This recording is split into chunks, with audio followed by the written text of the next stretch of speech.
Hello everyone, welcome to IMR classes. SLST Madrasa service commission PSC teacher exam প্রস্তুতির জন্য আধুনিক ইউরোপের ওপর চ্যাপ্টার ওয়াইজ এমসিকিউ সিরিজ শুরু করছি। আধুনিক ইউরোপের ওপর এটি প্রথম ক্লাস। এই ভিডিওতে ডিসকাস করব ফরাসি বিপ্লব এই টপিকটির ওপর ইম্পর্টেন্ট কিছু এমসিকিউ। পাশাপাশি প্রতিটা প্রশ্ন ব্যাখ্যা করব যাতে টপিকটি সম্পর্কে ক্লিয়ার আইডিয়া তৈরি হয়। এমসিকিউ ক্লাসের এই পিডিএফ তোমরা টেলিগ্রাম চ্যানেলে পেয়ে যাবে।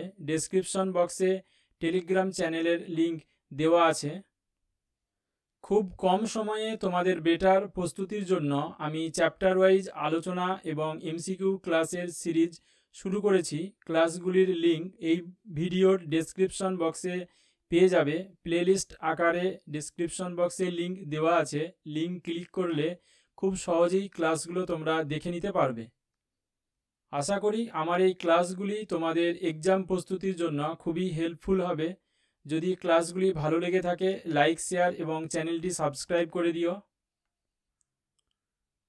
এই টপিকের প্রথম প্রশ্ন দেখো, ফরাসি বিপ্লবের সময় ফ্রান্সের রাজা কে ছিলেন? চতুর্দশ লুই, ষোড়শ লুই, পঞ্চদশ লুই, ত্রয়োদশ লুই।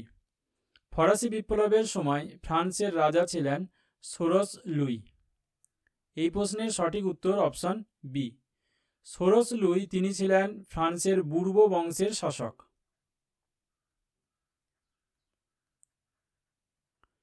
এবং ষোড়শ লুইয়ের সময়কাল ছিল 1774 খ্রিস্টাব্দ থেকে 1792 খ্রিস্টাব্দ পর্যন্ত। ষোড়শ লুইকে হত্যা করা হয়েছিল গিলেটিন যন্ত্রে 1793 খ্রিস্টাব্দে 21 জানুয়ারি। এখানে যে সমস্ত শাসকদের নাম তোমরা দেখতে পাচ্ছ, অর্থাৎ চতুর্দশ লুই, ষোড়শ লুই, পঞ্চদশ লুই বা ত্রয়োদশ লুই, এরা সকলেই ছিল বুর্ব বংশের শাসক। এবং চতুর্দশ লুইয়ের সময়কাল ছিল 1643 খ্রিস্টাব্দ থেকে 1715 খ্রিস্টাব্দ পর্যন্ত। এবং পঞ্চদশ লুই অর্থাৎ চতুর্দশ লুইয়ের পর সিংহাসনে বসেন পঞ্চদশ লুই। পঞ্চদশ লুইয়ের সময়কাল ছিল 1715 খ্রিস্টাব্দ থেকে 1774 খ্রিস্টাব্দ পর্যন্ত। ষোড়শ লুই তিনি সিংহাসনে বসেন 1774 খ্রিস্টাব্দ থেকে 1792 খ্রিস্টাব্দ পর্যন্ত। চতুর্দশ লুই তিনি ফ্রান্সে নিরঙ্কুশ স্বৈরাচারী রাজতন্ত্রের ভিত্তিপ্রস্তর করেছিলেন। এবং এই চতুর্দশ লুইয়ের রাজত্বকালই ছিল ফ্রান্সের পূর্ব রাজবংশের ইতিহাসে সবচেয়ে দীর্ঘকালীন রাজত্ব। এবং ফ্রান্সের নিরঙ্কুশ রাজতন্ত্র প্রতিষ্ঠা করার ক্ষেত্রে চতুর্দশ লুইয়ের দুজন মন্ত্রীর গুরুত্বপূর্ণ ভূমিকা ছিল। চতুর্দশ লুইয়ের সেই মন্ত্রী দুজন হলেন, প্রথমজন হলেন কার্ডিনাল রিচলু।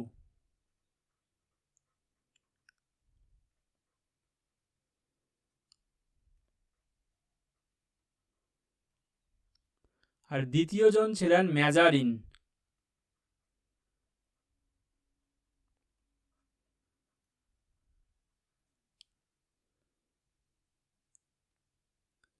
এটি খুব ইম্পর্ট্যান্ট, তাই বলে রাখলাম। তোমাদের এইভাবে এমসিকিউ আসতে পারে যে কার্ডিনাল রিচলু এবং ম্যাজারিন কোন শাসকের মন্ত্রী ছিলেন? তাহলে এরা দুজনে ছিলেন চতুর্দশ লুইয়ের মন্ত্রী। নেক্সট কোশ্চেন দেখব, আই অ্যাম দ্য স্টেট উক্তিটি কে করেছিলেন? ত্রয়োদশ লুই, পঞ্চদশ লুই, ষোড়শ লুই, উপরের কোনোটি নয়। আই অ্যাম দ্য স্টেট এই উক্তিটি করেছিলেন চতুর্দশ লুই।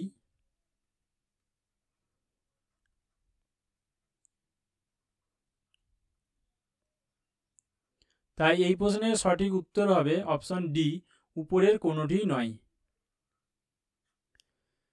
পূর্ব রাজবংশের চরম স্বৈরাচারিতার রূপই ছিল যে তারা নিরঙ্কুশ ক্ষমতার অধিকারী। এবং সেই নিরঙ্কুশ ক্ষমতাকে প্রতিপন্ন করার জন্যই চতুর্দশ লুই তিনি ঘোষণা করেছিলেন আই অ্যাম দ্য স্টেট, অর্থাৎ আমি রাষ্ট্র। চতুর্দশ লুই তিনি আবার সূর্য রাজা নামেও পরিচিত। এটি খুব ইম্পর্ট্যান্ট এমসিকিউ যে ফ্রান্সের কোন রাজা তিনি সূর্য রাজা নামে পরিচিত? চতুর্দশ লুই। নেক্সট কোশ্চেন, লেতর দি ক্যাসে হলো অপশান এ গ্রেপ্তারি পরোয়ানা, অপশান বি অভিযুক্ত ব্যক্তিকে মুক্তি প্রদান, অপশান সি ন্যায় বিচার প্রতিষ্ঠার আইন, অপশান ডি উপরের কোনোটি নয়। লেতর দি ক্যাসে হলো গ্রেপ্তারি পরোয়ানা। এই প্রশ্নের সঠিক উত্তর অপশান এ। ফরাসি রাজারা তারা দুটি আইন চালু করেছিলেন, একটি ছিল লেতর দি ক্যাসে, অপরটি হলো লেতর দি গ্র্যাসে।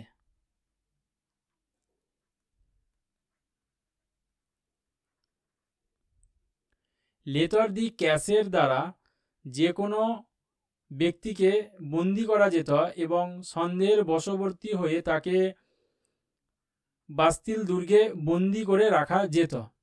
অপরদিকে লেতর দি গ্র্যাসের দ্বারা যে কোনো অভিযুক্ত ব্যক্তিকে মুক্তি প্রদান করা যেত। এখানে রাজার যে সমস্ত ঘনিষ্ঠ ব্যক্তিরা থাকতেন তাদেরকে তিনি এই লেতর দি গ্র্যাসে আইনের দ্বারা তাদেরকে তিনি মুক্তি প্রদান করতেন এবং রাজার যারা বিরাগভাজন হতো তাদেরকে তিনি এই লেতর দি ক্যাসের দ্বারা বন্দি করতে পারতেন। এই যে বিচার ব্যবস্থার ক্ষেত্রে অসাম্যতা এবং এই ব্যবস্থাটার জন্যই ভলতেয়ার তিনি ফ্রান্সকে কার্যত রাজনৈতিক কারাগার বলেছেন।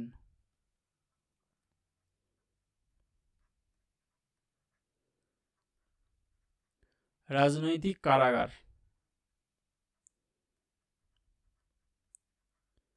এই কথাটা বলেন ভলতেয়ার। তিনি দার্শনিক ছিলেন। এই ভলতেয়ার তিনি বাস্তিল দুর্গে বন্দী ছিলেন। এটা খুব মনে রাখবে, ভালো করে তোমরা নোট করে নেবে যে ফরাসির কোন দার্শনিক তিনি বাস্তিল দুর্গে বন্দী ছিলেন। ভলতেয়ার তিনি বাস্তিল দুর্গে বন্দী ছিলেন। Next question, Wealth of Nations এই গ্রন্থটি কার রচনা? Adam Smith, Voltaire, Rousseau, Mirabeau. Wealth of Nations এই গ্রন্থটি রচনা করেছিলেন অ্যাডাম স্মিথ। অ্যাডাম স্মিথ তিনি ওয়েলথ অফ নেশন গ্রন্থে ফ্রান্সের যে মার্কেন্টাইলবাদ সেই মার্কেন্টাইলবাদ নীতির সমালোচনা করেছেন এবং মার্কেন্টাইলবাদ নীতির পরিবর্তে তিনি অবাধ বাণিজ্য নীতির কথা বলেছেন। মার্কেন্টাইলবাদ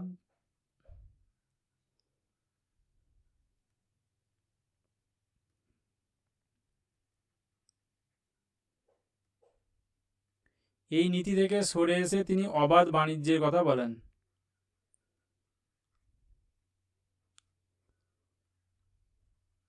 ওয়েলথ অফ নেশন গ্রন্থের বিষয়বস্তু হলো এটি যে মার্কেন্টাইলবাদ অর্থাৎ যে সংরক্ষণ ব্যবস্থার বাণিজ্যের ক্ষেত্রে তা দূরীকরণ করে অবাধ বাণিজ্য নীতির পক্ষপাতী তিনি ছিলেন। অবাধ এই বাণিজ্য নীতিকে আবার লেসে ফেয়ার নীতিও বলা হয়। লেসে ফেয়ার।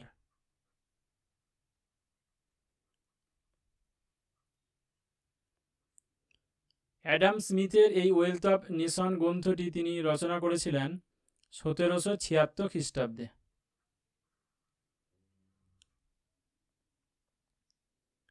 নেক্সট কোশ্চেন দেখব, ফ্রান্সকে কে ভ্রান্ত অর্থনীতির জাদুঘর বলেছেন? Mirabeau, Adam Smith, Voltaire, Abbe Sieyes. ফ্রান্সকে ভ্রান্ত অর্থনীতির জাদুঘর বলেছেন অ্যাডাম স্মিথ। এই প্রশ্নের সঠিক উত্তর অপশন বি। অ্যাডাম স্মিথ তার ওয়েলথ অফ নেশন গ্রন্থে তিনি এই উক্তিটি করেছেন। আসলে ফ্রান্সের যে অর্থনৈতিক ব্যবস্থা ছিল সেই অর্থনৈতিক ব্যবস্থায় যে কর আসত কেন্দ্রীয় কোষাগারে, সেই কেন্দ্রীয় করের 96% কর আসত তৃতীয় সম্প্রদায় থেকে।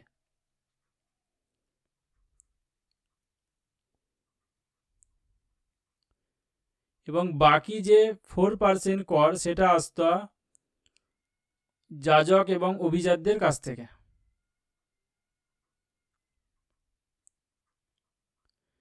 তৃতীয় সম্প্রদায়ের এই করে প্রথম এবং দ্বিতীয় সম্প্রদায় তারা বিলাসীয় জীবনযাপন কাটাত, অপরদিকে তৃতীয় সম্প্রদায়ের মানুষদের কাছে অন্য সংস্থানের ন্যূনতম সংস্থানটুকুও থাকতো না। এবং শুধু যে যাজক অভিজাতরা না, রাজ পরিবারের প্রতিটি সদস্য তারা বিলাসীয় জীবনযাপন করত। যেমন ষোড়শ লুইয়ের যিনি রানী ছিলেন মেরি আন্তোয়ানেট, তার 500 মতো পরিচারিকা বা দাসদাসী ছিলেন এবং তিনি অত্যন্ত বিলাসপূর্ণ জীবনযাপন করতেন। যে সময়ে ফ্রান্সে খাদ্যের জন্য সংকট চলছিল, রুটির জন্য দাঙ্গা শুরু হয়েছিল, সেই সময় ফরাসি রাজ পরিবারের যে বিলাসিতা তা কোনো অংশে কমেনি। এবং যে কারণে অ্যাডাম স্মিথ তিনি এই যে ফ্রান্সের কর ব্যবস্থার বৈষম্যতা এবং কোনো প্রকার অর্থনৈতিক সংকটকে মোকাবেলা করার কোনো পদক্ষেপ ফরাসি রাজাদের দেখেননি, এবং সেই কারণে তিনি এই ফ্রান্সের অর্থনীতির ব্যবস্থাকে সমালোচনা করে তিনি এই উক্তিটি করেছেন যে ফ্রান্স হলো একটি ভ্রান্ত অর্থনীতির জাদুঘর। নেক্সট কোশ্চেন, কে সূর্য রাজা নামে পরিচিত? চতুর্দশ লুই, ষোড়শ লুই, পঞ্চদশ লুই, ত্রয়োদশ লুই। সূর্য রাজা নামে পরিচিত চতুর্দশ লুই। এই প্রশ্নের সঠিক উত্তর অপশন এ। নেক্সট কোশ্চেন, কে ইন্টেন্ডেন্টদের অর্থলোলুপ নেকড়ে বলেছেন? Option A David Thomson, option B Riker, option C Lefebvre, option D Mirabeau. ইন্টেন্ডেন্টদের অর্থলোলুপ নেকড়ে বলেছেন লেফেভর। এই প্রশ্নের সঠিক উত্তর অপশন সি। এই ইন্টেন্ডেন্টরা ছিলেন রাজার অভিজাত শ্রেণী এবং এরা রাজস্ব আদায়ের কাজে যুক্ত ছিলেন, এবং এরা এত পরিমাণে দুর্নীতিগ্রস্ত ছিলেন যে তারা ফরাসি যে সমস্ত জনগণ ছিলেন তাদের ওপর কঠোর অত্যাচার এবং নির্যাতন চালাতেন, এবং তাদের এই অত্যাচারিতার রূপের জন্যই লেফেভার তাদেরকে সমালোচনা করে তিনি এই উক্তিটি করেছেন যে ইন্টেন্ডেন্টরা ছিল অর্থলোলুপ নেকড়ে। নেক্সট কোশ্চেন, নিম্নে উল্লেখিতগুলির মধ্যে কোনটি ফ্রান্সের প্রচলিত প্রত্যক্ষ কর নয়? Taille, gabelle, capitation, vingtieme. এই প্রশ্নের সঠিক উত্তর হলো অপশন বি গ্যাবেল।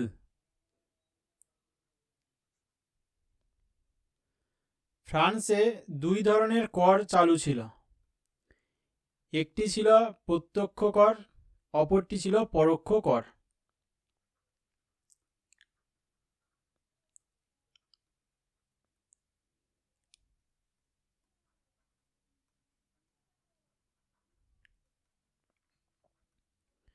প্রত্যক্ষ যে সমস্ত করগুলি ছিল সেগুলি হলো, যেমন দেখো টেইল,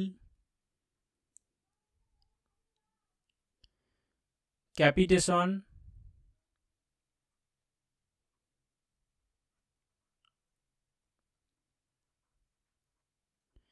ভ্যান্তিয়াম,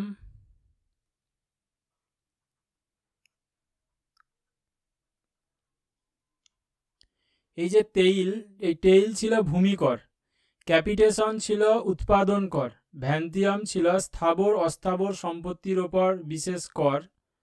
অপরদিকে যে পরোক্ষ করগুলি ছিল, পরোক্ষ কর ছিল তাইদ,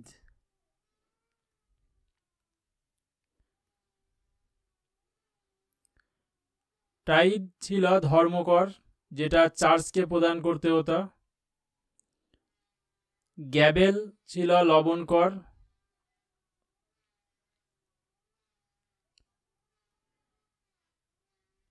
বানালি যেটা সামন্ত প্রভুর যে কল ছিল সেখানে শস্য ভাঙানোর জন্য যে বিশেষ কর দিতে হতো সেটা ছিল বানালি।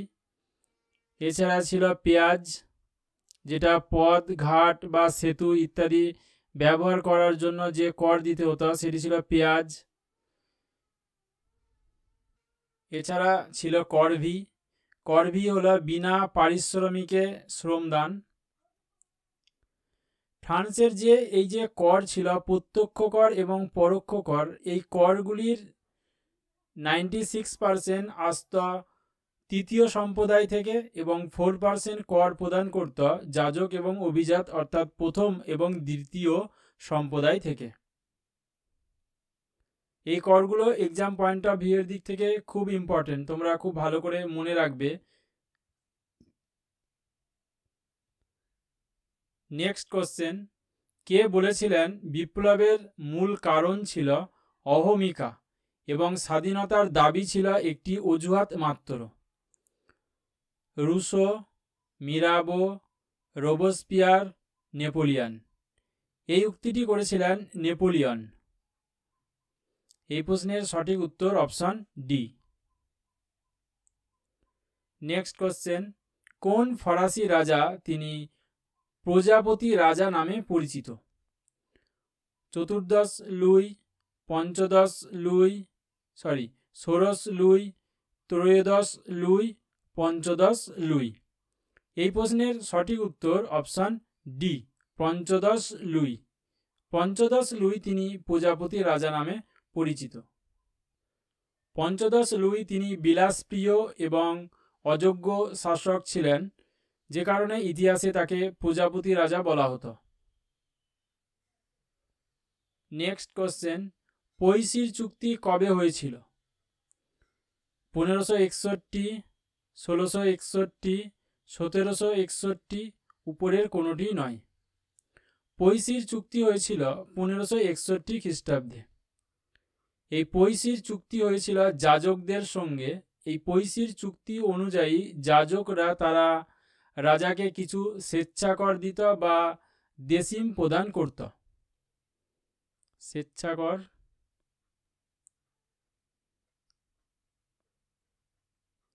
বা দেশিম প্রদান করত।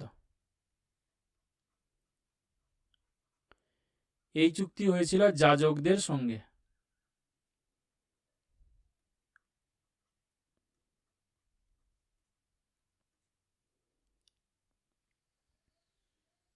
নেক্সট কোশ্চেন, লিড দি জাস্টিস হলো? অপশন এ, পার্লামেন্টের সভায় সভাপতিত্ব করে আইন পাস করিয়ে নেওয়ার প্রথা। অপশন বি, অপরাধীদের মুক্তি প্রদান। অপশন সি, বিনা বিচারে গ্রেপ্তার। অপশন ডি, উপরের কোনোটি নয়।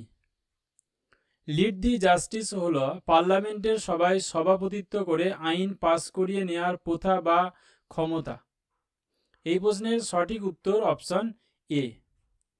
ফ্রান্সের আইন পাস করার ক্ষেত্রে প্রাদেশিক যে সভা ছিল তাদের অনুমতি নিতে হতো। এই প্রাদেশিক সভাগুলোকে বলা হতো পার্লামেন্ট।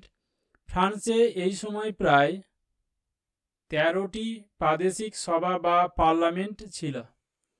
এই যে 13টি পার্লামেন্ট ফ্রান্সে ছিল, এই 13টি পার্লামেন্টের মধ্যে সবচেয়ে বেশি ক্ষমতাশালী ছিল প্যারিসের পার্লামেন্ট বা পার্লামেন্ট অফ প্যারিস।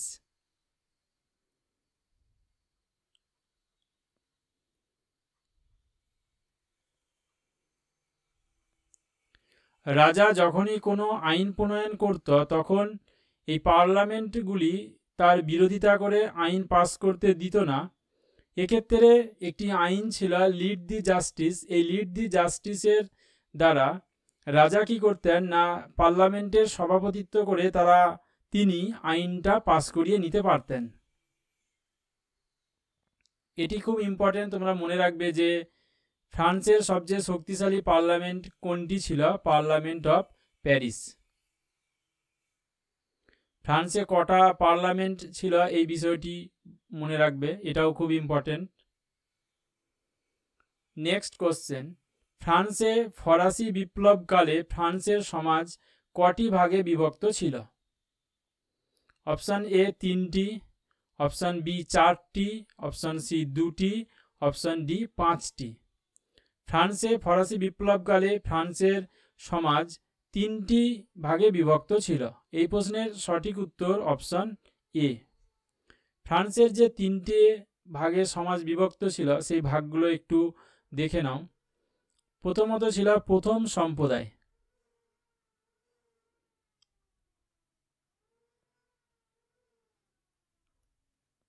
এই প্রথম সম্প্রদায়ে ছিল যাজক শ্রেণী।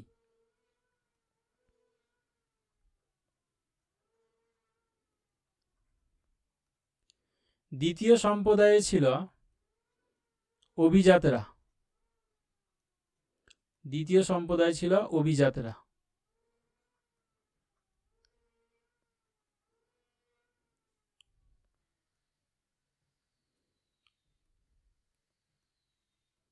অপরদিকে তৃতীয় সম্প্রদায়ে ছিল বুর্জোয়া, কৃষক, সাধারণ মানুষ।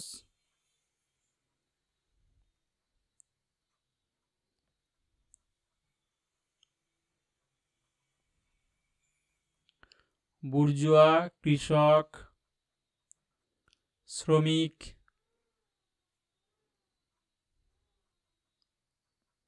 ও সাঁকুলত শ্রেণী।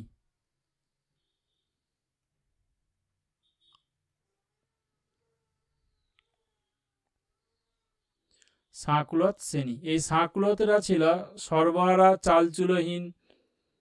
এই সাঁকুলতরা তৃতীয় সম্প্রদায়ের মধ্যে অন্তর্ভুক্ত ছিল। প্রথম সম্প্রদায়ের এই যে যাজক শ্রেণী, এই যাজক শ্রেণী আবার দুটি ভাগে বিভক্ত ছিল। একটি উচ্চ যাজক, অপরটি নিম্ন যাজক।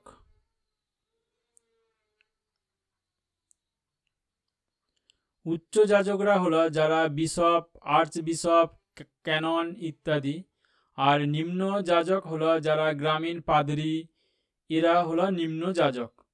অপরদিকে অভিজাতরাও দুটি ভাগে বিভক্ত ছিল। একটি ছিল দরবারি অভিজাত বা সাবেকি অভিজাত, অপরটি ছিল পোশাকি অভিজাত।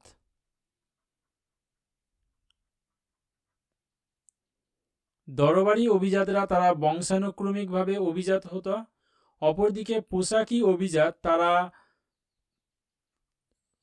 রাজার কাছ থেকে তারা পয়সা দিয়ে তারা দরবারি যে অভিজাতের পদ অভিজাতের পদ তারা ক্রয় করত, এবং যারা পয়সা দিয়ে বা টাকা দিয়ে এই অভিজাতের পদ ক্রয় করত তারা ছিল পোশাকি অভিজাত। আর যারা বংশানুক্রমিকভাবে অভিজাত হিসাবে থাকতেন তাদেরকে বলা হতো দরবারি অভিজাত বা সাবেকি অভিজাত।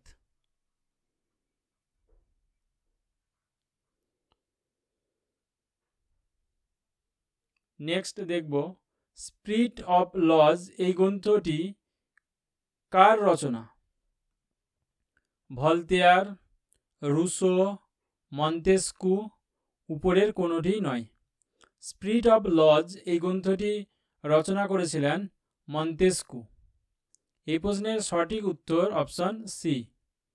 মন্তেস্কু তিনি এই স্পিরিট অফ লজ গ্রন্থে ক্ষমতার পৃথকীকরণের কথা বলেছিলেন বা ক্ষমতার স্বতন্ত্রীকরণের কথা বলেন।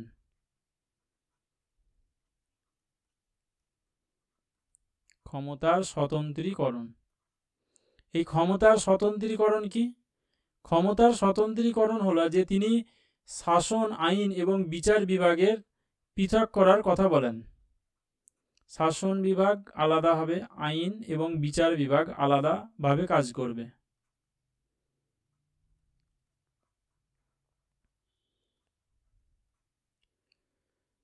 মন্তেস্কুর লেখা আরেকটি উল্লেখযোগ্য গ্রন্থ হল পার্সিয়ান লেটার্স। Persian letters.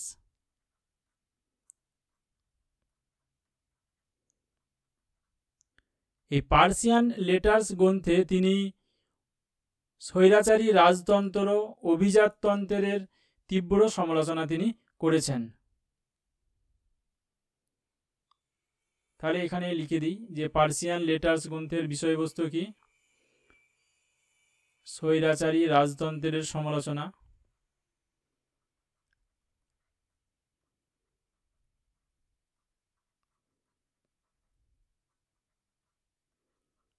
স্বৈরাচারী রাজতন্ত্রের বিরোধিতা। সেই সঙ্গে তিনি অভিজাততন্ত্রেরও সমালোচনা করেন, কারণ ফ্রান্সের অভিজাতরা ছিল অত্যন্ত দুর্নীতিগ্রস্ত।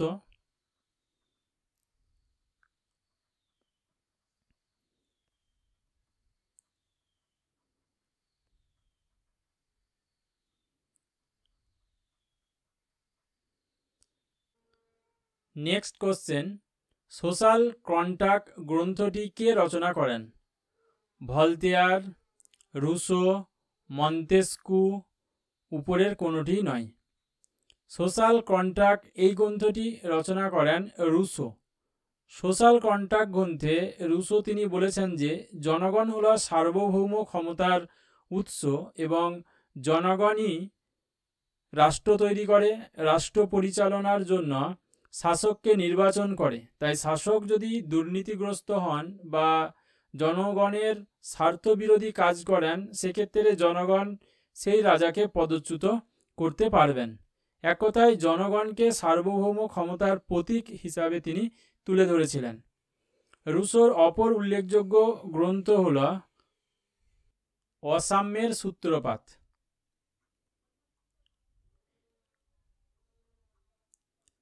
এই অসাম্যের সূত্রপাত তিনি এই গ্রন্থে বলেন যে মানুষ জন্মসূত্রে স্বাধীন, কিন্তু লোভী এবং স্বার্থপর সমাজ তাকে সব দিক থেকে বঞ্চিত করে এবং বৈষম্যের সূত্রপাত ঘটে।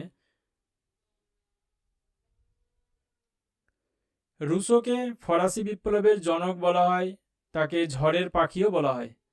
এটা খুব ইম্পর্টেন্ট, তাই লিখে দিলাম যে ফরাসি বিপ্লবের জনক কাকে বলা হয়।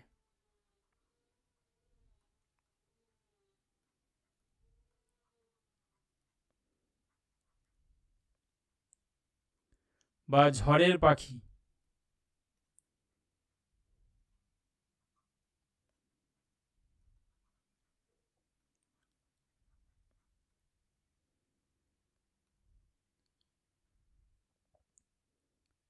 নেক্সট কোশ্চেন, ফ্রাঁসোয়া আরুয়েত কোন দার্শনিকের ছদ্মনাম? Option A Voltaire, option B Montesquieu, option C Rousseau, option D উপরের কোনোটি নয়। ফ্রাঁসোয়া আরুয়েত ভলতেয়ারের ছদ্মনাম। এই প্রশ্নের সঠিক উত্তর অপশান এ। ভলতেয়ারের লেখা দুটি উল্লেখযোগ্য গ্রন্থ ছিল, একটি ছিল কাঁদিদ,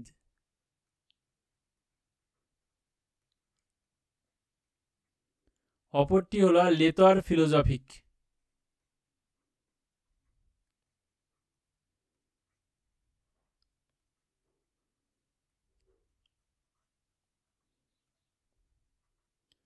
এই কাঁদিদ এবং লেতর ফিলোজফিক গ্রন্থে তিনি ধর্মীয় কুসংস্কার ও ধর্মীয় অনাচারের বিরুদ্ধে তীব্র সমালোচনা করেন এবং তিনি ক্যাথলিক গির্জাকে বিশেষ অধিকার প্রাপ্ত উৎপাত বলে অভিহিত করেছিলেন।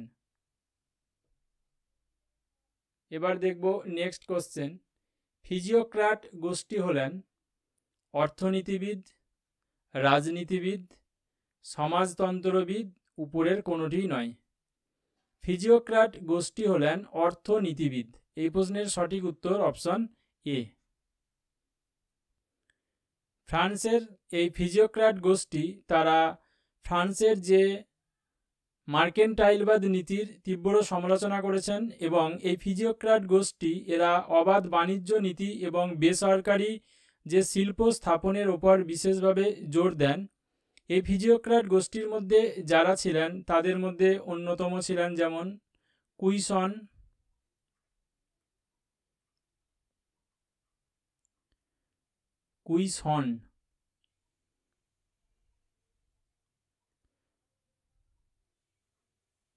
মিরাবো, নেমুর,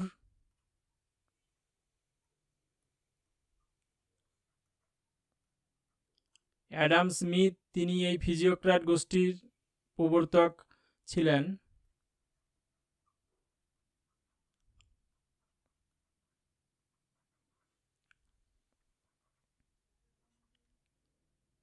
ফিজিওক্র্যাট গোষ্ঠী যে মার্কেন্টাইলবাদ নীতির সমালোচনা করেছেন, সেই মার্কেন্টাইলবাদ কথাটা সর্বপ্রথম ব্যবহার করেছেন অ্যাডাম স্মিথ। মার্কেন্টাইলবাদ।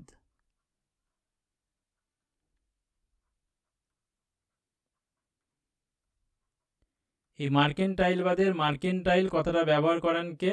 Adam Smith. এটা খুব ইম্পর্টেন্ট, মনে রাখবে। নেক্সট কোশ্চেন দেখব, সালো হলো পাঠশালা, বৈঠকখানা, বিচারালয়, উপরের কোনোটি নয়। সালো হলো বৈঠকখানা। এই প্রশ্নের সঠিক উত্তর অপশন বি। সালো বলতে বোঝানো হতো এক ধরনের বিশেষ সামাজিক সমাবেশ বা বৈঠক যেখানে সমাজের বিভিন্ন প্রভাবশালী ব্যক্তি, শিল্পী, সাহিত্যিক বা বুদ্ধিজীবীরা একত্রিত হতেন এবং এই সালোগুলিতেই বিভিন্ন বিষয়ে আলোচনা এবং বিতর্ক অনুষ্ঠিত হতো। ফরাসি বিপ্লবের ক্ষেত্রে এই সালোগুলি গুরুত্বপূর্ণ ভূমিকা পালন করেছিল। এবার দেখব নেক্সট কোশ্চেন। বুর্জুয়া বিপ্লব হয়েছিল 1789 খ্রিস্টাব্দের 20 জুন, 1789 খ্রিস্টাব্দের 23 জুন, 1789 খ্রিস্টাব্দের 27 জুন, 1789 খ্রিস্টাব্দের 8 জুন। এই প্রশ্নের সঠিক উত্তর অপশন সি, 1789 খ্রিস্টাব্দের 27 জুন। বুর্জুয়া বিপ্লব ছিল যে তৃতীয় যে সম্প্রদায় ছিল, সেই তৃতীয় সম্প্রদায়ের প্রতিনিধিরা তারা স্টেট জেনারেলে মাথাপিছু ভোটের দাবিতে তারা দাবি তুলেছিল এবং তার জন্যই তারা টেনিস কোর্টের মাঠে সমবেত হয়েছিল। 1789 খ্রিস্টাব্দের 20 জুন তারা টেনিস কোর্টের শপথ নিয়েছিল। শেষ পর্যন্ত তৃতীয় সম্প্রদায়ের আন্দোলনের চাপে বুর্বো শাসক সোরস লুই তিনি মাথাপিছু ভোটের দাবিকে মেনে নিয়েছিল এবং এটি ছিল বুর্জুয়া বিপ্লব, যেটি হয়েছিল 1789 খ্রিস্টাব্দের 27 জুন, যেখানে 3 সম্প্রদায়ের একটি অধিবেশন সম্পন্ন হয়েছিল। তৃতীয় সম্প্রদায়ের এই সাফল্য সেটি ফরাসি ইতিহাসে বুর্জুয়া বিপ্লব নামে পরিচিত।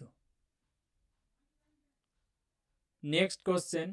ফরাসি বিপ্লবের পূর্বে ফ্রান্সে কত খ্রিস্টাব্দে অভিজাত বিদ্রোহ হয়েছিল?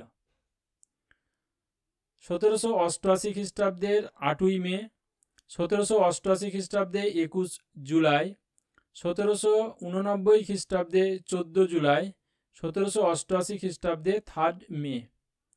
অভিজাত বিদ্রোহ হয়েছিল 1788 খ্রিস্টাব্দে 21 জুলাই।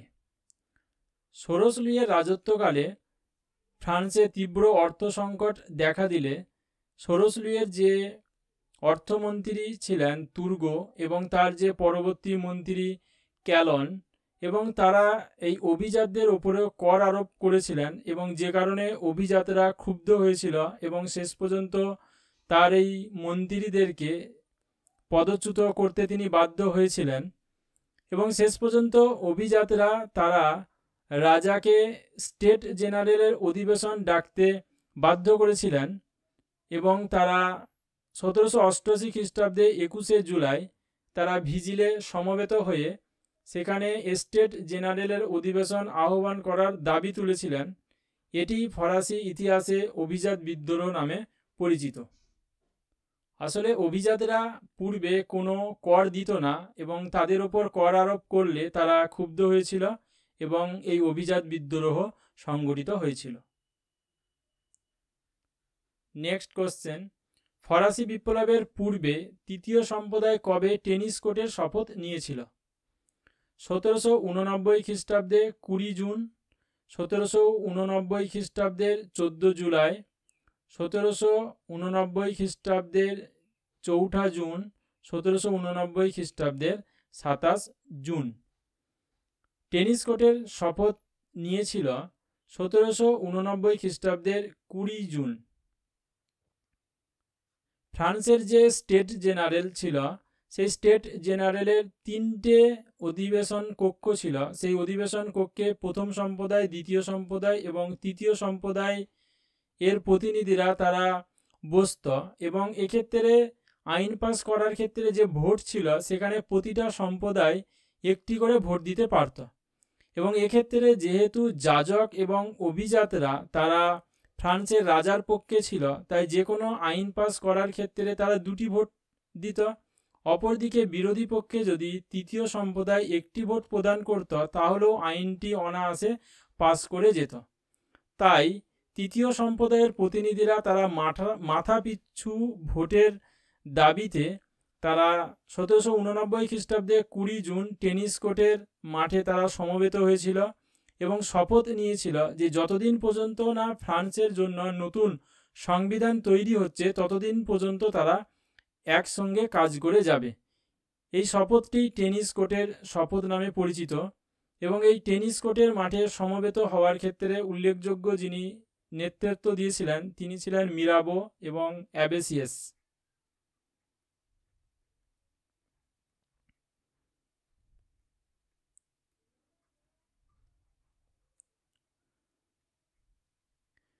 অ্যাবেসিয়াসের রচিত গ্রন্থ হল হোয়াট ইজ থার্ড এস্টেট।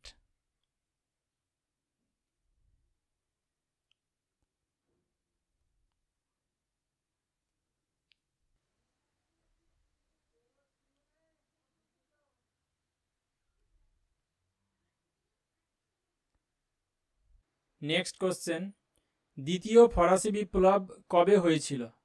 1792 খ্রিস্টাব্দের 20 জুন, 1792 খ্রিস্টাব্দের 10ই আগস্ট, 1792 খ্রিস্টাব্দের 14 জুলাই, উপরের কোনোটি নয়। দ্বিতীয় ফরাসি বিপ্লব হয়েছিল 1792 খ্রিস্টাব্দের 10ই আগস্ট। এখানে কোন ঘটনাটি দ্বিতীয় ফরাসি বিপ্লব নামে পরিচিত? 1792 খ্রিস্টাব্দের 10ই আগস্ট সেখানে একদল জনতা তারা টুইলারিজ রাজপ্রাসাদ আক্রমণ করেছিল। এই টুইলারিজ রাজপ্রাসাদ আক্রমণের যে ঘটনা, এই ঘটনাটিকে ঐতিহাসিক লেফেবর দ্বিতীয় ফরাসি বিপ্লব বলেছেন।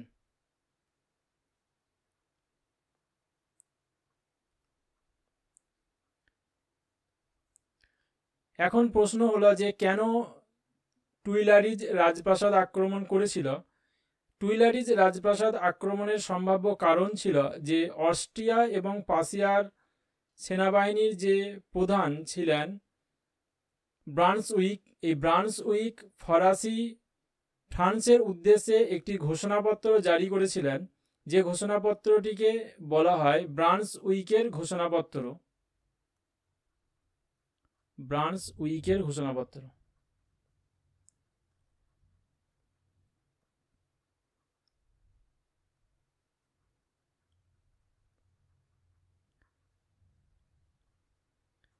এই ব্রান্সউইকের ঘোষণাপত্রে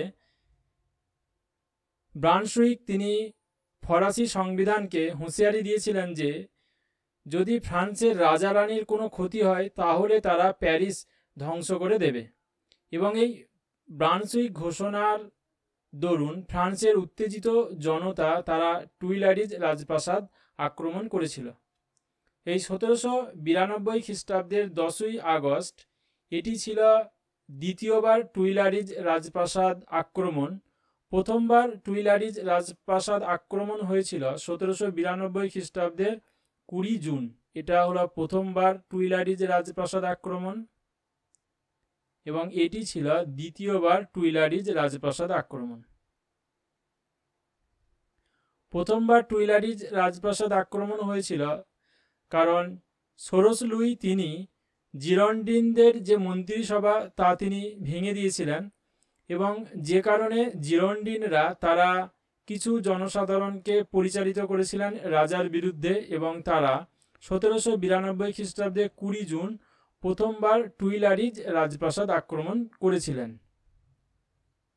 তাহলে দ্বিতীয় ফরাসি বিপ্লবের যে ঘটনাটা সেটি হলো কি না টুইলারিজ রাজপ্রাসাদ আক্রমণ।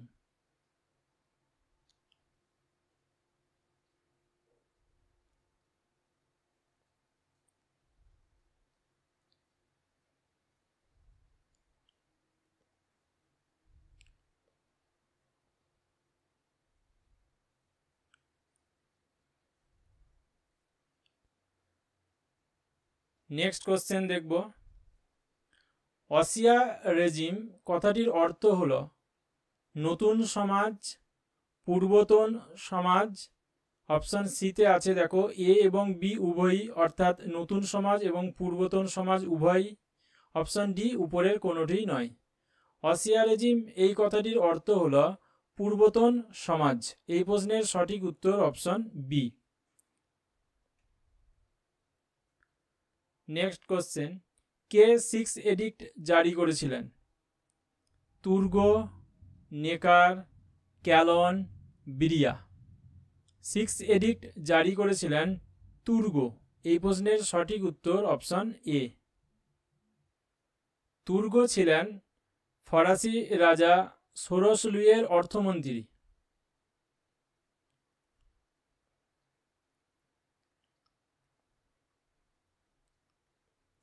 এবং তিনি এই যে 6 এডিক্ট জারি করেছিলেন 1776 খ্রিস্টাব্দে। 6 এডিক্টের যে বিষয়বস্তু ছিল যে তিনি অর্থাৎ রাজা কর আরোপের ক্ষেত্রে যে প্রাদেশিক সভা বা পার্লামেন্টের অনুমোদন নিতেন, এক্ষেত্রে কর ধার্যের ব্যাপারে সেই যে প্রাদেশিক সভা বা পার্লামেন্ট ছিল তাদের অনুমোদন নেওয়ার প্রথাটি বাতিল করলেন। দ্বিতীয়ত তিনি করভি প্রথা বাতিল করেছিলেন, অর্থাৎ বিনা পারিশ্রমিকে যে শ্রমদান করার প্রথা তা তিনি বাতিল করেছিলেন। পাশাপাশি যাজক এবং অভিজাতদের ওপর তিনি ভূমিকর আরোপ করেছিলেন। তুর্গো যে 6 এডিক্ট জারি করে এই বিষয়গুলি আনলেন, এগুলো অভিজাতরা মেনে নিতে পারেননি, যে কারণে অভিজাতদের চাপে সেখানে তুর্গোকে পদচ্যুত করতে বাধ্য হয়েছিলেন ষোড়শ লুই। এবং তুর্গোর সম্পর্কে তিনি মন্তব্য করেছিলেন যে দেখা যাচ্ছে আমি ও তুর্গো ছাড়া দেশকে কেউ ভালোবাসে না। তুর্গো সম্পর্কে ষোড়শ লুই এই উক্তিটি তিনি করেছিলেন। Next question, what is third estate গ্রন্থটি কে রচনা করেন? মিরাবো, অ্যাবেসিয়াস, লাফায়েত, কুইসন। হোয়াট ইজ থার্ড এস্টেট এই গ্রন্থটি রচনা করেন অ্যাবেসিয়াস। অ্যাবেসিয়াস পরবর্তীকালে তিনি কনসাল হিসাবেও নিযুক্ত ছিলেন। নেপোলিয়ান যখন কনসাল ছিলেন তখন সেই কনসালের মধ্যে অ্যাবেসিয়াস তিনি নিযুক্ত হয়েছিলেন। নেক্সট কোশ্চেন, ফরাসি বিপ্লবের জনক কাকে বলা হয়? মন্তেস্কুকে, রুশোকে, ভলতেয়ারকে, উপরের কোনোটিই নয়। ফরাসি বিপ্লবের জনক বলা হয় রুশোকে। এই প্রশ্নের সঠিক উত্তর option B. Next question, Persian letters গ্রন্থটি কে রচনা করেন? মন্তেস্কু, ভলতেয়ার, রুশো, উপরের কোনোটি নয়। পার্সিয়ান লেটার্স এই গ্রন্থটি রচনা করেন মন্তেস্কু। এবং এই পার্সিয়ান লেটার্স গ্রন্থে তিনি স্বৈরাচারী রাজতন্ত্র ও অভিজাততন্ত্রের তীব্র সমালোচনা করেছিলেন। নেক্সট কোশ্চেন, রাজতন্ত্রের শবযাত্রা এই উক্তিটি কে করেছিলেন? রাইকার, লেফেবর, মিরাবো, টমসন। এই উক্তিটি করেছিলেন ঐতিহাসিক রাইকার। এই প্রশ্নের সঠিক উত্তর অপশন এ। রাজতন্ত্রের শবযাত্রা কি না 1789 খ্রিস্টাব্দের 5ই অক্টোবর একদল নারী তারা খাদ্যের দাবিতে ভার্সাই নগরীতে যান এবং ভার্সাই নগরীতে গিয়ে সেখানে রাজা এবং তার পরিবারকে একটি সাধারণ ঘোড়ার গাড়ি করে প্যারিসে নিয়ে আসেন। এই যে ঘটনা, এই ঘটনাটাকেই রাজতন্ত্রের শবযাত্রা বলেছেন রাইকার।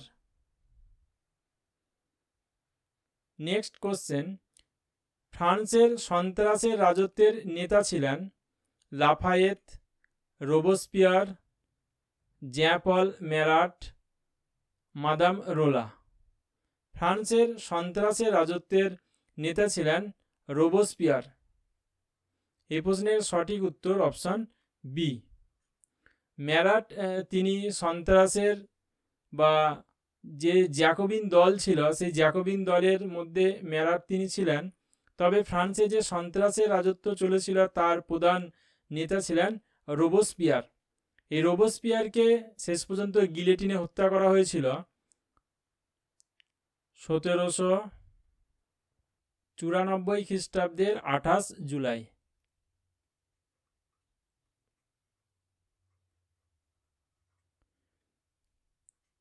এই রোবসপিয়ার তিনি সোরস লুইয়ের মৃত্যুদণ্ডের সপক্ষে ছিলেন এবং তিনি বলেছিলেন যে বিপ্লব বাঁচাতে গেলে রাজাকে মরতে হবে, এবং শেষ পর্যন্ত তিনিও এই গিলেটিন যন্ত্রে তার মৃত্যু হয়েছিল। এই রোবসপিয়ার ছিলেন জ্যাকোবিন দলের নেতা।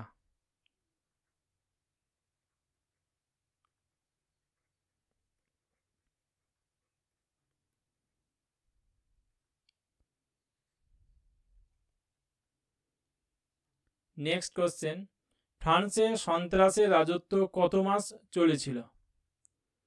12 মাস, 13 মাস, 14 মাস, 15 মাস। ফ্রান্সে সন্ত্রাসের রাজত্ব চলেছিল 13 মাস। এই প্রশ্নের সঠিক উত্তর অপশন বি। ফ্রান্সে এই সন্ত্রাসের রাজত্ব চলেছিল 1793 খ্রিস্টাব্দের 2 জুন থেকে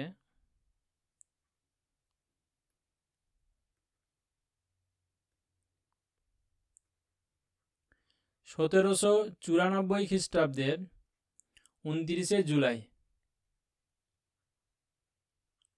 27 জুলাই। এই 1793 খ্রিস্টাব্দের 2 জুন থেকে 1794 27 জুলাই, এই সময়কাল প্রায় 13 মাস ধরে এই সন্ত্রাসের রাজত্বকাল চলেছিল। এই সন্ত্রাসের রাজত্বকালের অন্যতম যিনি নেতা ছিলেন তিনি হলেন রোবসপিয়ার।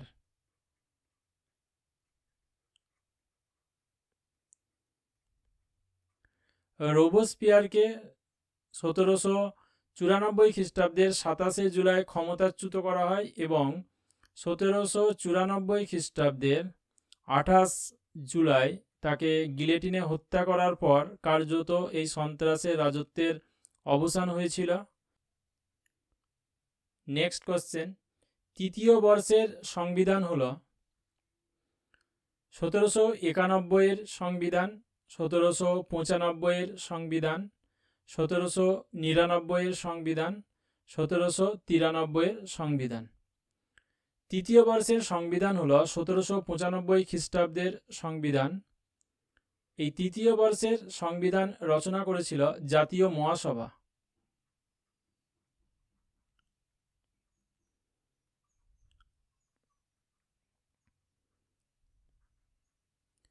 এই জাতীয় মহাসভা যে তৃতীয় বর্ষের সংবিধান রচনা করেছিল, সেই তৃতীয় বর্ষের সংবিধান অনুযায়ী যে আইনসভা ছিল, সেই আইনসভার 2টি কক্ষ ছিল।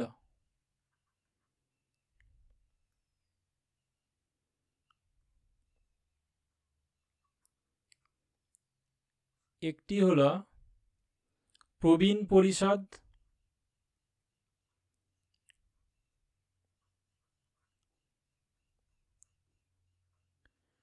অপরটি হল 5 শতের পরিষদ।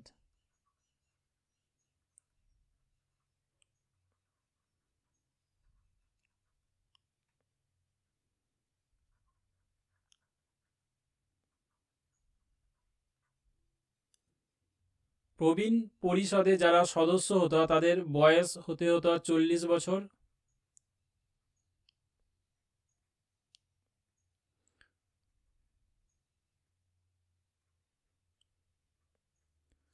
অপরদিকে 5 শতের পরিষদে যারা সদস্য হতো তাদের বয়স হতে হতো 30 বছর। এই জাতীয় মহাসভা 1795 এর সংবিধান অনুসারে ফ্রান্সের ডাইরেক্টরি শাসন ব্যবস্থার সূচনা করেছিল।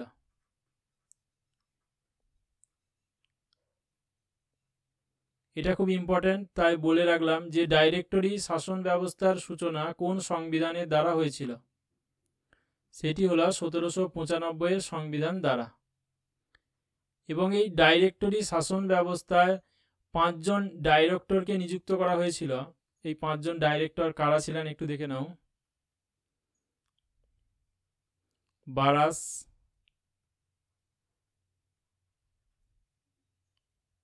লা রেভেলিয়ে,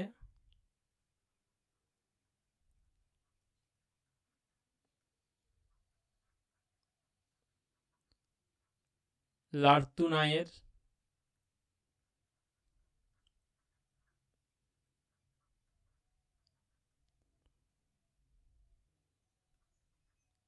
লার্তুনায়ের, রিউবেল,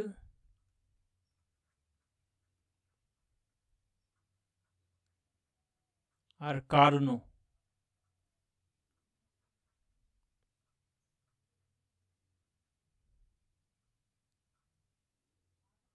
পরবর্তীকালে নেপোলিয়ান এই ডাইরেক্টরি শাসন ব্যবস্থার উচ্ছেদ করে ফ্রান্সে তিনি কনসাল হিসাবে নিযুক্ত হন এবং 3 জন সদস্য বিশিষ্ট হয়ে কনসুলেট শাসন ব্যবস্থা তিনি প্রবর্তন করেছিলেন, যার প্রথম কনসাল হিসাবে নেপোলিয়ান চূড়ান্ত ক্ষমতার অধিকারী হয়েছিলেন।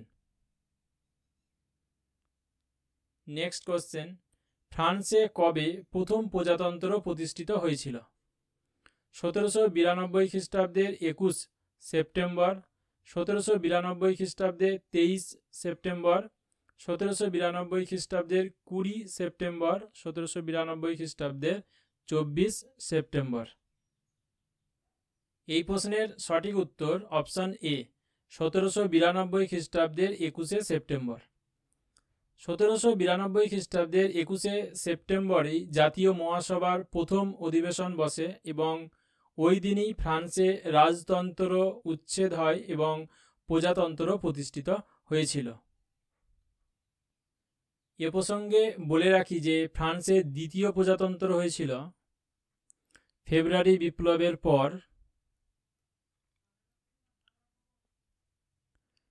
ফ্রান্সের দ্বিতীয় প্রজাতন্ত্র প্রতিষ্ঠিত হয় 1848 খ্রিস্টাব্দের 26 ফেব্রুয়ারি।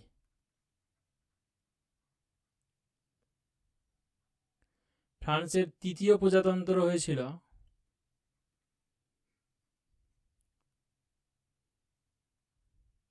1870 খ্রিস্টাব্দের 4 সেপ্টেম্বর।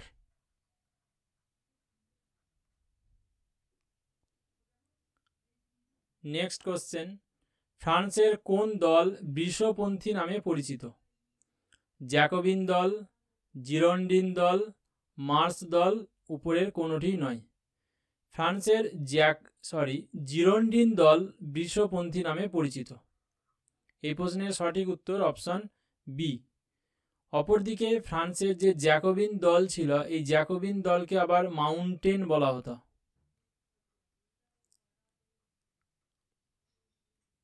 কারণ এরা আইনসভার সবচেয়ে উঁচু জায়গায় বসতো বলে এদেরকে মাউন্টেন বলা হতো। এছাড়া জ্যাকোবিন দলের আসল যে নাম ছিল তা ছিল ব্রেটন ক্লাব।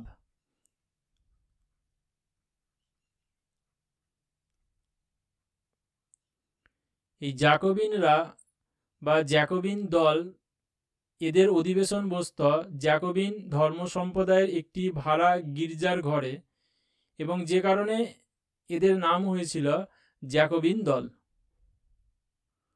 অপরদিকে এই মার্স দল, এরা ছিল নির্দল বা এদেরকে প্লেইন বলা হতো।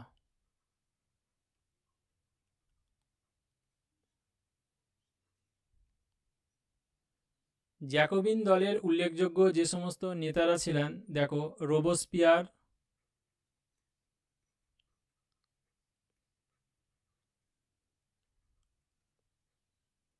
দাঁতো, Hebert, Meerut,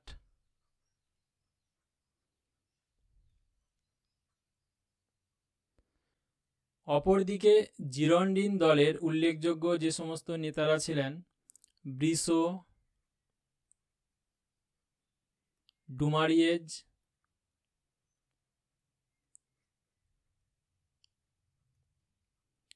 কুন্দরসে,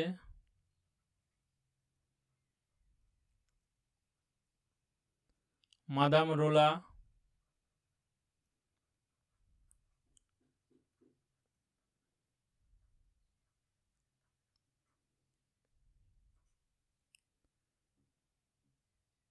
next question, Brunswick ঘোষণাপত্র কবে জারি হয়েছিল? কিছুক্ষণ আগেই এই বিষয়টি নিয়ে আলোচনা করেছি। 1792 খ্রিস্টাব্দের 25 জুলাই, 1791 খ্রিস্টাব্দের 27 আগস্ট, 1791 খ্রিস্টাব্দের 6 জুলাই, 1792 খ্রিস্টাব্দের 20 এপ্রিল। ব্রান্সউইক ঘোষণাপত্র হয়েছিল 1792 খ্রিস্টাব্দের 25 জুলাই। সঠিক উত্তর।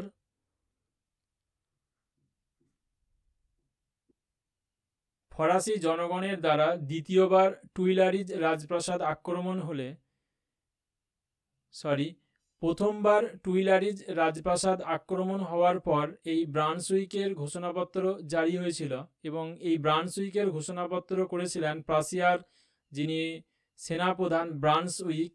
তিনি বলেছিলেন যে ফরাসি রাজপরিবারের যদি কোনো ক্ষতি হয় তাহলে তারা প্যারিস নগরীকে ধ্বংস করে দেবে, এবং এই ঘোষণার প্রত্যুত্তর হিসাবেই দ্বিতীয়বার টুইলারিজ রাজপ্রাসাদ আক্রমণ হয়েছিল। এই বিষয়টি আগেও বললাম। Next question, civil constitution of the clergy হল অপশান এ দেশত্যাগী অভিজাতদের দেশে ফেরানোর আইন, অপশান বি ফ্রান্সের গির্জাগুলির ভূসম্পত্তি বাজেয়াপ্ত, অপশান সি যাজকদের কর মুক্তির ছাড়পত্র, অপশান ডি উপরের কোনোটিই নয়। Civil constitution of the clergy এটি ফ্রান্সের গির্জাগুলির ভূসম্পত্তি বাজেয়াপ্তকরণের একটি আইন। এই প্রশ্নের সঠিক উত্তর অপশান বি। এই আইনটি পাস হয়েছিল 1791 খ্রিস্টাব্দে। এই সিভিল কনস্টিটিউশন অব দি ক্লার্জির দ্বারা গির্জার যে ভূসম্পত্তি তার ওপর রাষ্ট্রের অধিকার প্রতিষ্ঠিত হয় এবং ফ্রান্সের যে চার্চ সেই চার্চ গ্যালিকান গির্জা নামে পরিচিত হয়।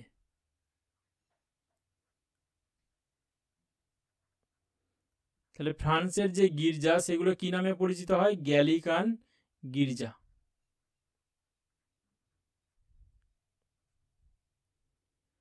এরপর থেকে যাজকরা তারা জনগণ কর্তৃক নির্বাচিত হতো এবং তারা রাষ্ট্রের তরফ থেকেই বেতন পেত। নেক্সট কোশ্চেন, থার্মিডোরীয় প্রতিক্রিয়া কবে হয়েছিল? 1794 খ্রিস্টাব্দের 28 জুলাই, 1794 খ্রিস্টাব্দের 26 জুলাই, 1794 খ্রিস্টাব্দের 25 জুলাই, 1794 খ্রিস্টাব্দের 24 জুলাই। থার্মিডোরীয় প্রতিক্রিয়া হয়েছিল 1794 খ্রিস্টাব্দের 28 জুলাই। এবং এই 1794 খ্রিস্টাব্দের 28 জুলাই এখানে সন্ত্রাস এর প্রধান যিনি নেতা ছিলেন রোবসপিয়ার, সেই রোবসপিয়ারকে গিলেটিনে হত্যা করা হয়েছিল এবং এই ঘটনাটি ঘটেছিল বিপ্লবী ক্যালেন্ডার অনুসারে 9ই থার্মিডোরে।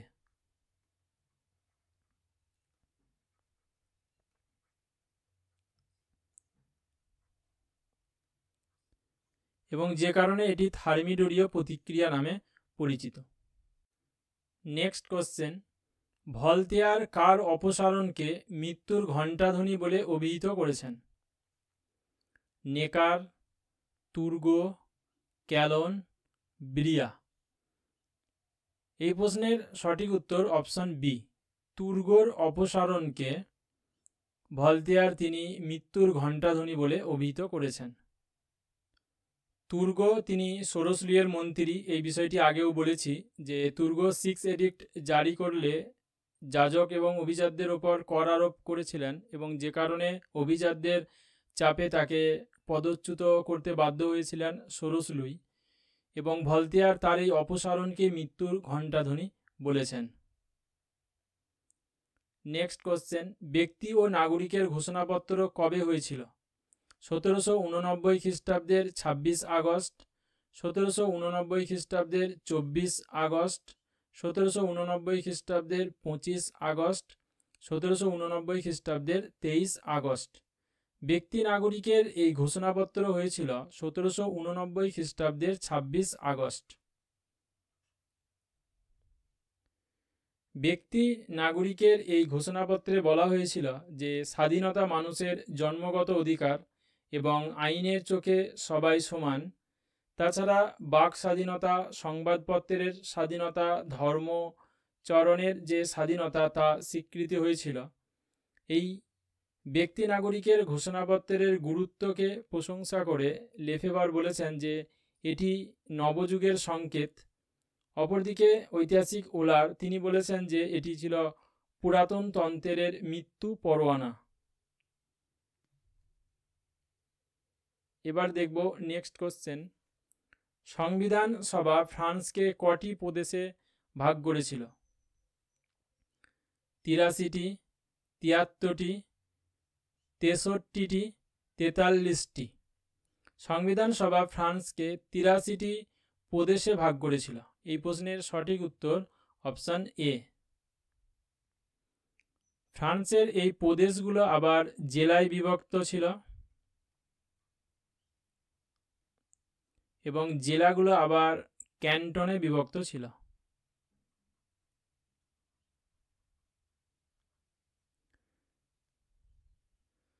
ফ্রান্সে 83টা প্রদেশ ছিল এবং জেলা ছিল 547টা।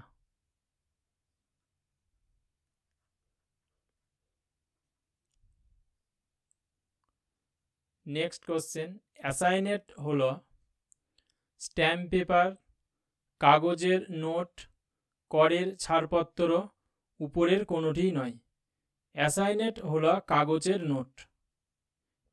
এই প্রশ্নের সঠিক উত্তর অপশন বি। ফরাসি সংবিধান সভা এই অ্যাসাইনেট নামক কাগজের নোট চালু করেছিলেন। পরবর্তীকালে যখন ফ্রান্সে ডাইরেক্টরি শাসন চলছিল তখন এই অ্যাসাইনেট কাগজের নোট বাতিল করে ম্যান্ডেট টেরিটোরিয়ান নামক কাগজের নোট চালু করেছিলেন। ম্যান্ডেট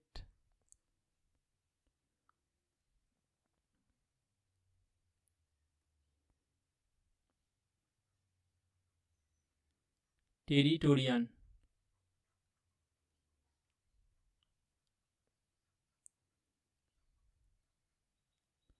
তাহলে এই ম্যান্ডেট টেরিটোরিয়ান কাগজের যে মুদ্রা এটি কখন চালু হয়েছিল? ডাইরেক্টরি শাসনকালে।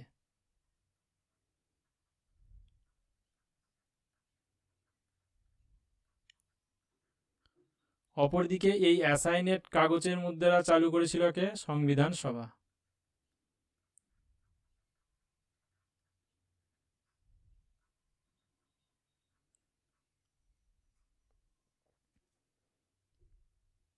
নেক্সট কোশ্চেন, নিম্নে উল্লেখিতগুলির মধ্যে কে প্যাট্রিয়ট নামে পরিচিত ছিল না? Mirabeau, Lafayette, Robespierre, Abbe Sieyes. এই প্রশ্নের সঠিক উত্তর হবে রোবসপিয়র। রোবসপিয়র তিনি জ্যাকোবিন দলের নেতা ছিলেন এবং তিনি প্যাট্রিয়ট ছিলেন না। মিরাবো, লাফায়েত এবং অ্যাবেসিয়াস এরা প্যাট্রিয়ট নামে পরিচিত ছিলেন। এই মিরাবো, লাফায়েত এবং অ্যাবেসিয়াস এরা জাতীয় সভার অধিবেশন চলাকালীন তারা একটি আধা প্রজাতান্ত্রিক গোষ্ঠী গড়ে তুলেছিলেন এবং এরা ফ্রান্সকে একটি সাংবিধানিক রাজতন্ত্রে পরিণত করতে চেয়েছিলেন। এরাই ফ্রান্সের ইতিহাসে প্যাট্রিয়ট নামে পরিচিত হন পরবর্তীকালে। Next question, social interpretation of the French revolution গ্রন্থটি কে রচনা করেন? লেফেভার, অ্যালফ্রেড কোবান, ফিসার, মিরাবো। এই গ্রন্থটি রচনা করেন অ্যালফ্রেড কোবান। এই প্রশ্নের সঠিক উত্তর অপশন বি। নেক্সট কোশ্চেন, ফ্রান্সে এমিগ্রি কাদের বলা হতো? অপশন এ দেশত্যাগী অভিজাতদের, অপশন বি দেশত্যাগী যাজকদের, অপশন সি রাজার বংশধরদের, অপশন ডি সন্ত্রাসের রাজত্বের নেতাদের। এই প্রশ্নের সঠিক উত্তর অপশন এ দেশত্যাগী অভিজাতদেরকে এমিগ্রি বলা হতো। নেক্সট কোশ্চেন, মানুষ স্বাধীনভাবে জন্মেছে কিন্তু সে সর্বত্র শৃঙ্খলিত, এই উক্তিটি কে করেন? Rousseau, Voltaire, Montesquieu, Mirabeau. এই উক্তিটি করেছেন রুসো। এই প্রশ্নের সঠিক উত্তর অপশন এ। নেক্সট কোশ্চেন, ফ্রান্সের কোন কৃষকরা মেতেয়ার নামে পরিচিত? অপশান এ খাজনা চাষি, ভাগ চাষি, প্রান্তিক কৃষক, ভূমিহীন কৃষক। এই প্রশ্নের সঠিক উত্তর অপশন বি, ভাগ চাষি। ফ্রান্সের যারা খাজনা চাষি ছিল তারা রেন্টিয়ার নামে পরিচিত।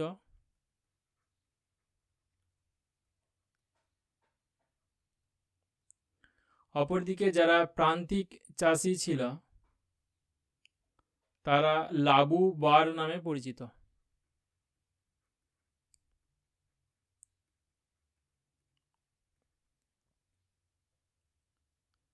নেক্সট কোশ্চেন, কে ফ্রান্সের ব্যক্তি নাগরিকের অধিকারপত্র প্রসঙ্গে বলেছেন ওই ঘোষণাপত্রটি পুরাতন তন্ত্রের মৃত্যু পরোয়ানা? লেফেবর, ওলার, জর্জ রুদ, উপরের কোনোটি নয়। এই প্রশ্নের সঠিক উত্তর হবে অপশন বি, ওলার। তিনি ব্যক্তি নাগরিকের ঘোষণাপত্রটিকে পুরাতন তন্ত্রের মৃত্যু পরোয়ানা বলেছেন। অপরদিকে লেফেবর তিনি বলেছেন নবযুগের সংকেত।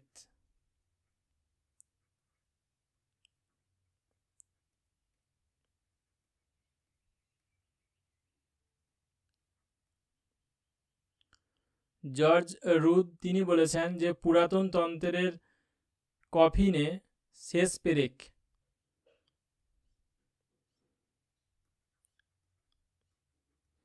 পুরাতন তন্ত্রের কফিনে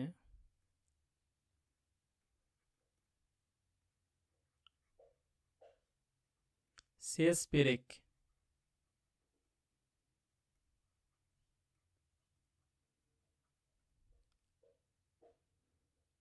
এগুলো খুব ইম্পর্টেন্ট উক্তি, তাই লিখে দিলাম। নেক্সট কোশ্চেন, নিম্নের কোন ঘটনাটি দ্বিতীয় ফরাসি বিপ্লব বলে অভিহিত? অপশন এ 1792 খ্রিস্টাব্দের 10ই আগস্ট টুইলারিজ রাজপ্রাসাদ আক্রমণ, 1792 খ্রিস্টাব্দে 20 জুন টুইলারিজ রাজপ্রাসাদ আক্রমণ, সোরস লুইয়ের মৃত্যুদণ্ড, ফ্রান্সে প্রজাতন্ত্র প্রতিষ্ঠা। এই প্রশ্নের সঠিক উত্তর হলো অপশন এ, 1792 খ্রিস্টাব্দের 10ই আগস্ট টুইলারিজ রাজপ্রাসাদ আক্রমণ, যেটি দ্বিতীয় ফরাসি বিপ্লব নামে পরিচিত। এবং এই ঘটনাটিকে দ্বিতীয় ফরাসি বিপ্লব বলেছেন ঐতিহাসিক লেফেভর।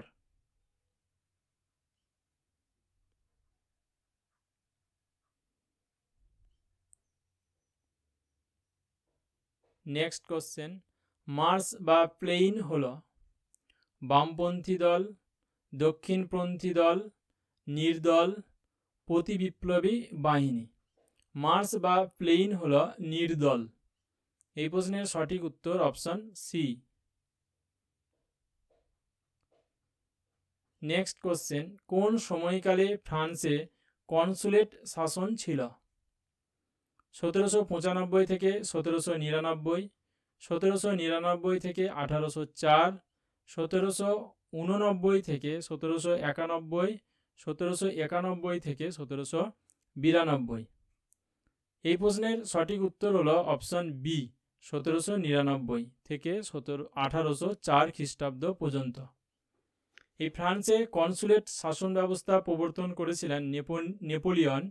এবং এই ফ্রান্সে কনসুলেট শাসন ব্যবস্থা প্রবর্তনের পূর্বে ফ্রান্সে ছিল ডাইরেক্টরি শাসন ব্যবস্থা, যেখানে 5 জন ডাইরেক্টরির দ্বারা ফ্রান্সের শাসন পরিচালিত হতো। এবং ডাইরেক্টরি শাসন ব্যবস্থার দুর্বলতা এবং ফ্রান্সে অর্থ সংকট মোকাবেলা করতে ব্যর্থ হয়েছিল। তাছাড়া ডাইরেক্টরি শাসন ব্যবস্থা সেনাবাহিনীর ওপর নির্ভরশীল হয়ে পড়ে এবং শেষ পর্যন্ত নেপোলিয়ান এই ডাইরেক্টরি শাসন উচ্ছেদ করেই এই কনসুলেট শাসন প্রবর্তন করেছিলেন। এক্ষেত্রে যে 3 জন কনসাল নিযুক্ত হয়েছিলেন তারা হলেন নেপোলিয়ন,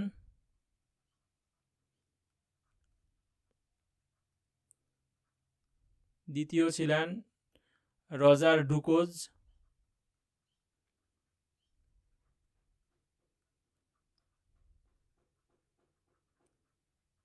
তৃতীয়জন হলেন অ্যাবেসিয়াস।